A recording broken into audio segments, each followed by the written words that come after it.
know, many years ago, and that's when the books didn't arrive, but I wrote this poem, and it said something like this, if I can remember it. It said, there are so many tears I've never cried before. Anybody know what I'm talking about?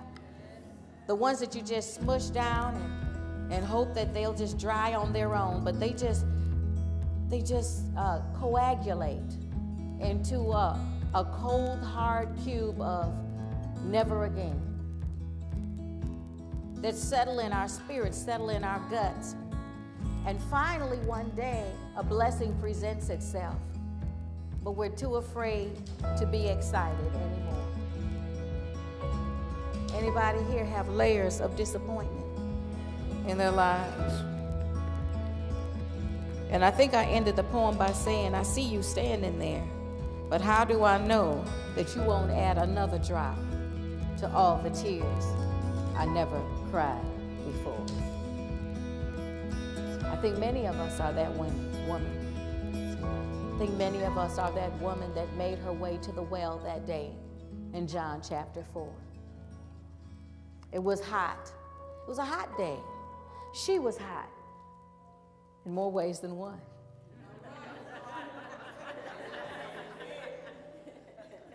She was thirsty in more ways than one.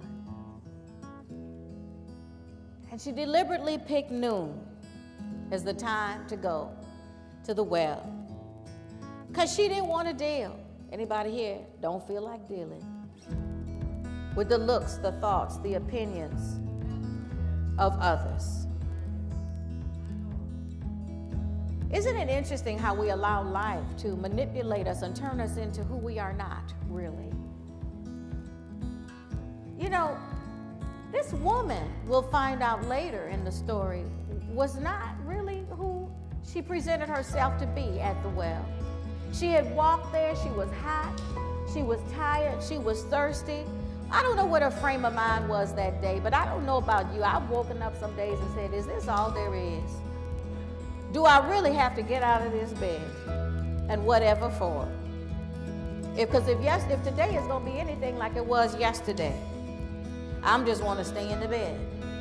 But we know we can't do that, so we get up and we make our way. And it might not be noon, it might be 8 o'clock in the morning, it might be 4 o'clock in the afternoon, but we make our way with the same type of frame of mind that we're putting one foot in front of the other and we're just getting it done. And that's the type of day it was for her. There was something that she needed at the well, and whether she liked it or not, she had to go there to get it. She was hot. She was thirsty. And she trudges her way to the well, looking for a moment of respite to just draw her water in peace and make her way back. But her plans are foiled because there sits a stranger. Ever gotten somewhere and said, shoot, I thought I was going to be the only person. You just messed up my life. And he's sitting there and he's looking at her, and you know, she was used to men looking at her. Isn't it interesting how we train ourselves? I remember many years ago, I was walking down the street, and this little teenager was standing in the door, and he was kind of leering at me. And as I got close, he leaned forward and said, hey, mama, do fries go with that shake? And I turned to give him his comeuppance, and he said something else gross that I won't even repeat. And so I just turned and I walked away. And I trained myself from that day forward that if I saw any other little lecherous looking teenagers, I didn't even bother to look at them. I just looked the other way because I didn't even want to invite whatever they were thinking about saying. Isn't it interesting how one experience can make us train ourselves to do something different?